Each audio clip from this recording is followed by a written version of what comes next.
Okay, चलिए तो हम आ गए थे प्रिपरेशन ऑफ ईथर तक। आज हम देखेंगे केमिकल प्रॉपर्टीज ऑफ ईथर। सब लोग जाग रहे हैं? पप्पू इधर। हाँ, chemical properties, chemical reactions, chemical properties of ether. Ether की केमिकल प्रॉपर्टीज में आपको दो ही रिएक्शन दिए हुए हैं, लेकिन दो में चार है। Action of HI, action of H2SO4। Application और भी बनते हैं, ठीक है, काम आएंगे आपको, जरा ध्यान से देखना है। तो first reaction is action of HI। Action of HI में हम दो पढ़ेंगे। Number 1, action of cold HI। Action of cold HI लिखा हुआ आता है कोल्ड एंड कॉन्सेंट्रेटेड HI। हाँ, ये दिनों में आपको कोल्ड वर्ड सुनकर ही अलग लग रहा होगा, है ना? ये लफ्ज मत बताओ हमारे सामने, बराबर है कि नहीं है? हाँ, गर्मी ऐसी है। चलो, तो ये कोल्ड HI क्या एक्शन करता है, चलिए हम देखते हैं। आपने लिया ईथर ROR, आपने लिया HI, तो आपको याद रखना है ये 273 केल्विन पर होता है, मतलब कोल्ड कंडीशन है, या कोल्ड लिखा हुआ आएगा। रिएक्शन सिंपल है, यहां से ब्रेक होगा R, ये R और सॉरी ये R और ये I क्या बनाएगा? RI, alkyl iodide. बचा ये RO और ये H क्या बनाएगा?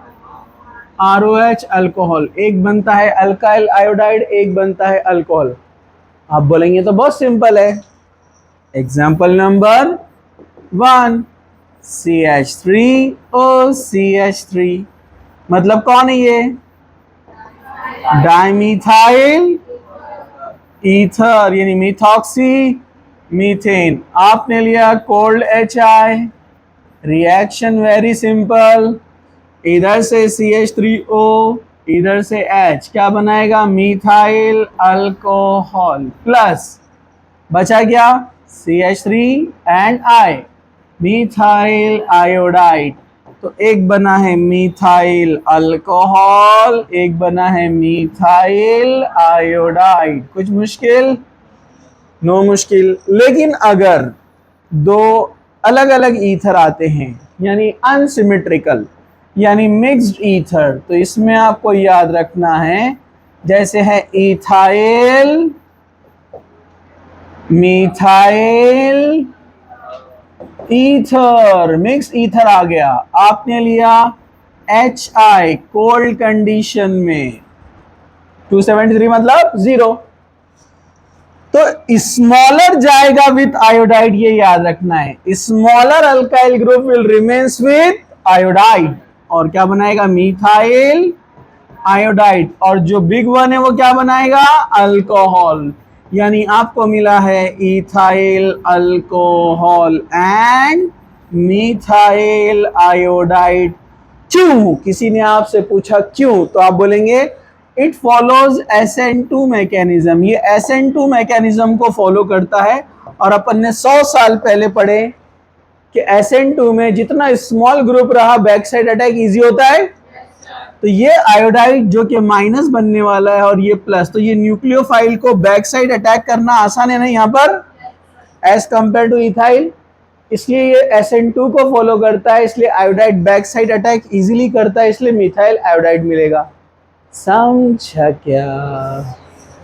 समझा? अरे बोलो ना। ठीक है, आप बोलेंगे ठीक है, अच्छी बात है, खुशी की बात है, वेरी गुड। एग्जाम्पल नंबर 3, अब आप बोलेंगे यस, अब मुझे समझ में आ गया। अगर आपने लिया प्रोपाइल के साथ में इथाइल, प्रोपाइल के साथ किसको लिया?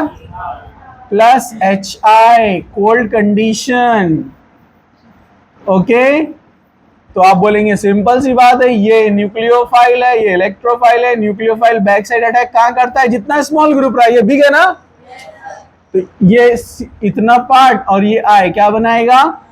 CH3CH2I, इथाइल आयोडाइड प्लस, और H जाएगा इसके पास, क्या बनेगा?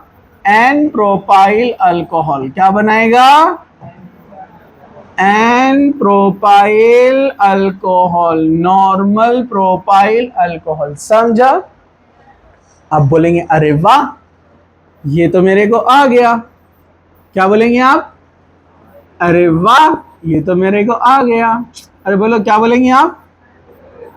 हाँ, क्या बोलेंगे आप? अरे वाह, ये तो मेरे को आ गया। अरे क्या बोलेंगे?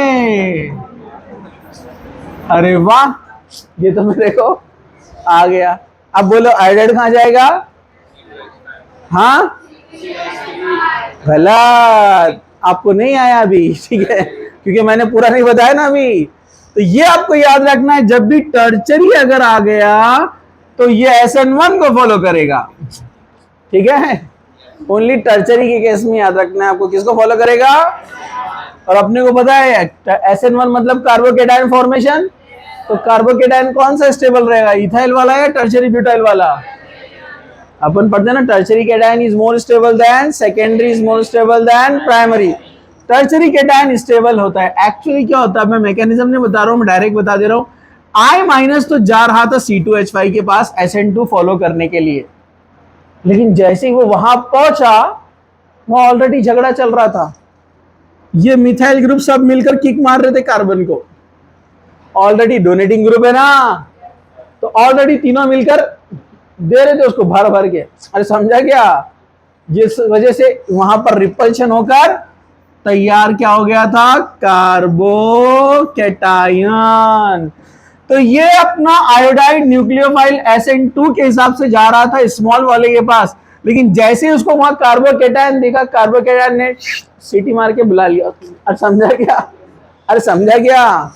तो फिर ये एकदम टर्न मार के इसके पास चला गया, क्योंकि उसको स्टेबल केटायन मिल गया ना, इसलिए SN2 से क्या बन गया? वो SN1, और बन गया टर्चरी ब्यूटाइल आयोडाइड। क्या बन गया? Tertiary butyl iodide. और ये चला गया H को लेकर इथाइल अल्कोहल। समझा क्यों? तो सारे केस में स्मॉल के पास जाएगा आयोडाइड, लेकिन टर्चरी के केस में ये टर्चरी के पास जाएगा। समझा? आई HI की जगह HBr भी आ सकता है, सारे रिएक्शन सेम। समझा? HI की जगह HBr भी आ सकता है, नो प्रॉब्लम। चलो रिएक्शन नंबर 1 में फर्स्ट, अब रिएक्शन नंबर 1 में सेकेंड है action of hot HI। Action of hot HI मतलब 373 केल्विन, 100 डिग्री सेंटीग्रेड पर।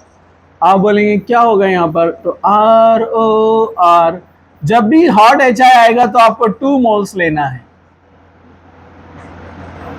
कितने लेना है? 2 मोल्स लेना है। 2 मोल्स यहाँ लिखा हुआ आएगा हॉट HI मतलब 373 केल्विन, 100 डिग्री। रिएक्शन बहुत आसान है, दोनों HO के साथ जाएंगे और क्या बनाएंगे? H2O। ये बहुत आसान है। RI 2 moles of RI। अब सिंपल रहोगे, मिक्स लो, सब आयोडाइड बनने वाले, जैसे सिंपल वाला लेते हैं अपन। Example number 1, CH3O CH3, 2 moles of HI। कभी कभी एग्जाम में आपको 2 मोल्स नहीं देगा, सिर्फ यहाँ टेम्परेचर देगा, आपने समझ जाना 2 मोल्स लेना है। समझा? हाँ, तो ऑक्सीजन दोनों हाइड्रोजन के साथ क्या बनाएगा? H2O CH3I CH3I, 2 moles of CH3I, methyl hydride बन गए दोनों भी। चलो मिक्स वाला ले लो, एग्जाम्पल नंबर 2, CH3OCH C2H5। अब उसने एग्जाम में आपको दिया ओनली HI, लेकिन यहां पर लिखा हुआ है हॉट HI। समझ जाने का कितने मोल्स है? मिथाइल आयोडाइड, इथाइल आयोडाइड, और ये क्या बन जाएगा? H2O, methyl iodide. Ethyl iodide plus H2O। कुछ मुश्किल? चलो हॉट HI कोल्ड HI के लिए नया एग्जाम्पल, एग्जाम्पल नंबर 3, दोनों के लिए कुछ नया लेते हैं, कुछ डिफरेंट। एनीसॉल, क्या लिया है? एनीसॉल के साथ रिएक्शन किया है दो अलग अलग। पहले कंडीशन में HI लिया है कोल्ड, दूसरे कंडीशन में HI लिया है हॉट। नंबर ऑफ मोल्स देता नहीं है, लेकिन आप लिख लो दो यहां पर, ठीक है? सब लोग इधर बोर्ड पे बोलो, पहले केस में क्या क्या बनेगा? हाँ, अरे बोले ना। हाँ हाँ, क्योंकि ये बॉन्ड तो आसानी से ब्रेक नहीं होगा ना, पार्शियल डबल बॉन्ड होता है। याद है कि आपको रेजोनेंस, इसलिए मिथाइल आयोडाइड बनने वाला है। Yes, methyl iodide.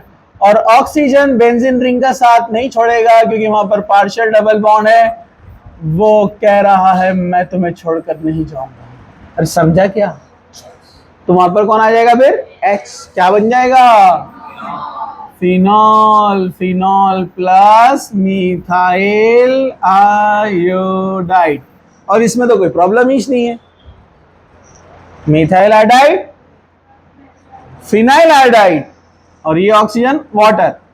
मतलब यहां पर एक आई आएगा, यहां पर एक आई आएगा, और ओ जाएगा H2O। अब आप बोलेंगे ये बॉन्ड तो सभी बोले आपने स्ट्रांग था, कैसा टूटा? 373 पे रिएक्शन हो रहा ना, हाई टेम्परेचर पे। अरे समझा क्या? ये था पहला रिएक्शन, उसमें दो थे, cold HI and hot HI। अब reaction number 2, action of H2SO4। Action of H2SO4, इसमें भी दो है। पहला, एक्शन ऑफ एक्वियस H2SO4, मतलब पानी के साथ में, जिसको हम बोलेंगे हाइड्रोलिसिस। क्या बोलेंगे हम इसको? हाइड्रोलिसिस। जहां भी OH माइनस H+ इन्वॉल्व होता है, हाइड्रोलिसिस। इधर देखो, रिएक्शन सिंपल है, ROR प्लस H2O। एक्वियस मतलब पानी आ जाएगा, H2SO4 के प्रेजेंस में रिएक्शन होगा, ये यहां से ब्रेक होगा, ये ROH को लेके जाएगा, क्या बन जाएगा? ROH, alcohol. ये ROH को लेके जाएगा, 2 मोल्स ऑफ अल्कोहल। कुछ मुश्किल? नो मुश्किल, इजी। CH3OCH3 H2O डायरेक्ट लिखा हुआ आएगा ऐसे, H2O एंड H+। H+ मतलब कौन? CH3OH, CH3OH बन गया, 2 मोल्स ऑफ CH3OH। कुछ मुश्किल? नो मुश्किल। Example number 2, CH3OC2H5।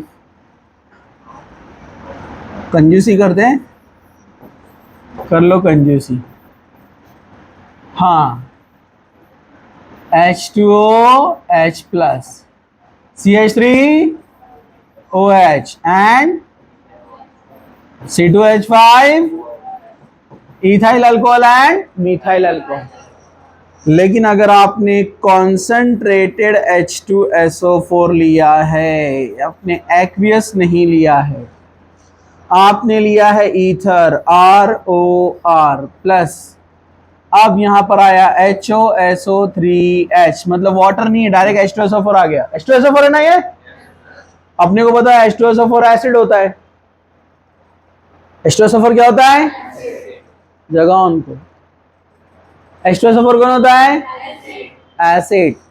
और देखा जाए तो लेविस के हिसाब से ईथर बेस है ना, लोन पेयर होता है उसके पास। अरे ईथर के पास लोन पेयर होते हैं ना, ऑक्सीजन के पास, तो बेस रहेंगे ना। हाँ, तो ईथर कौन होता है? बेस होता है। तो ये बेस और ये एसिड न्यूट्रलाइजेशन होगा, ये लोन पेयर इस H+ को ले लेगा और क्या बनाएगा? ROR। इसने अपने इलेक्ट्रॉन देकर बॉन्ड बनाया तो H आ गया यहां पर, इसने H लॉस किया तो OSO3H माइनस। दो अल्काइल ग्रुप है तो क्या कहेंगे आप, डाई अल्काइल। O पर प्लस चार्ज आएगा क्योंकि इलेक्ट्रॉन दिया है ना, तो उसको बोलते हैं ऑक्सोनियम। क्या बोलते हैं उसको, डायल्काइल ऑक्सोनियम। और ये हाइड्रोजन को अलग से लिखते हैं हाइड्रोजन, और SO4 को लिखते हैं sulphate. Dialkyl oxonium hydrogen sulphate. कुछ मुश्किल, कुछ मुश्किल, सिंपल, नो प्रॉब्लम। चलो एग्जाम्पल लेंगे, example CH3OCH3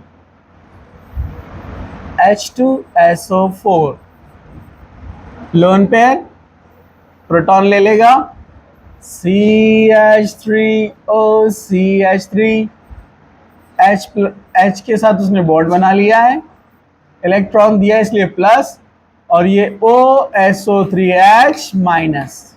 dimethyl oxonium hydrogen sulphate. कुछ मुश्किल, नो मुश्किल। फिर जनरल यूजेस है ईथर के, उसको आपको रीड कर लेना है, वेरी सिंपल, ओके। लेकिन अब इसके अंदर जो है, जो एरोमेटिक होता है एक, और एक थर्ड टाइप का रिएक्शन अपने को मिलता है, इलेक्ट्रोफिलिक सब्स्टिट्यूशन रिएक्शन। हाँ, कार्बन के 4 बॉन्ड ही है ना, बराबर है ना, ये उसके साथ बॉन्ड थोड़ी है, वो आयन है, जैसे Na+ Cl- रहते हैं, वैसे ये O+ और ये O वाला माइनस अलग अलग है, दोनों अलग अलग सोल्यूशन के अंदर है, आयोनिक नेचर, समझा आपको, ठीक है। अब एक और एक एक्स्ट्रा रिएक्शन अपने को मिलते हैं, इलेक्ट्रोफिलिक सब्स्टिट्यूशन रिएक्शन। क्यों पप्पू गुड्डू इधर देखो, हाँ ये कौन है,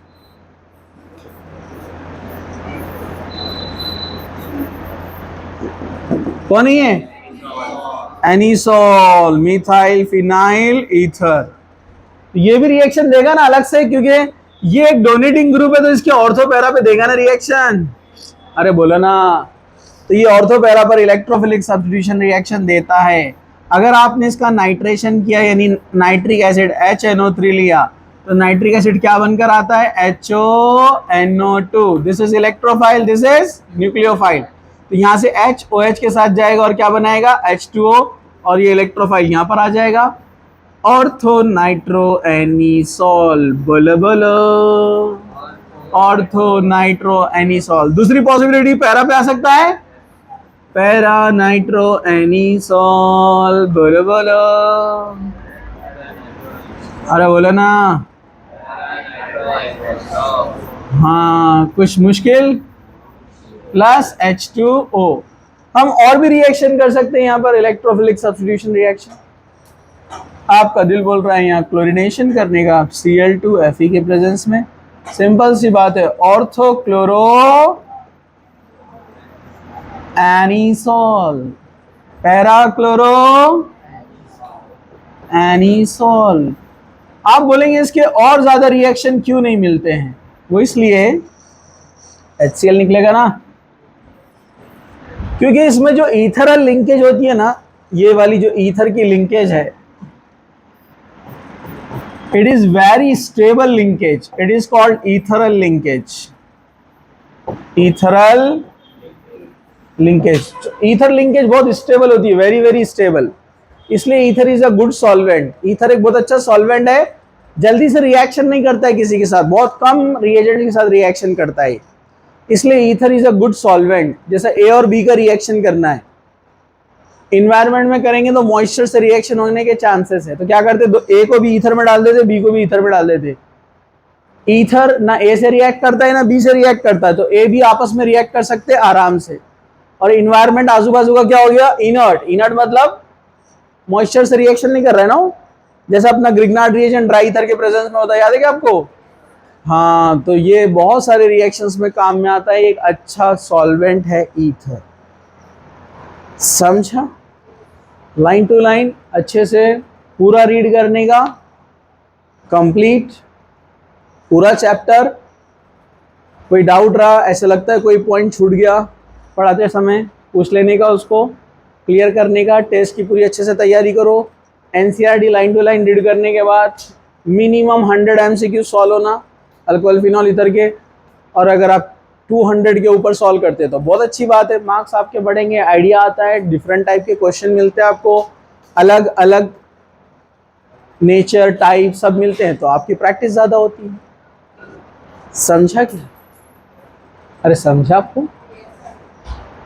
तो थोड़ी सी प्रैक्टिस करो।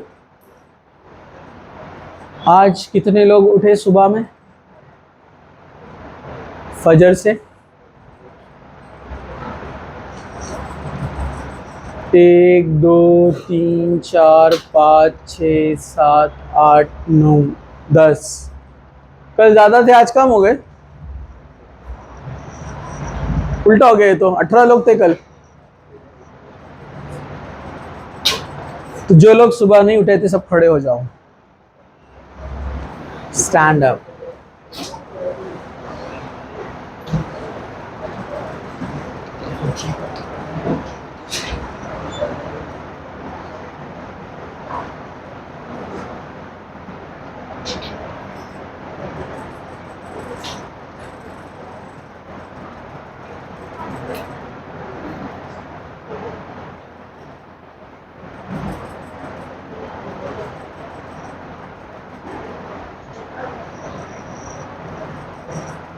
तो रोजाना अब मैं ऐसे करता हूँ, सुबह जो नहीं उठ रहे उनको ऐसे ही खड़े कर देता हूँ।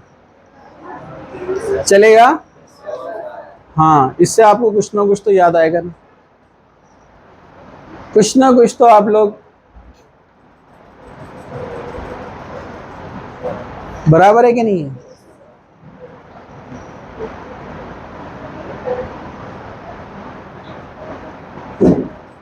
ये बंद कर दो।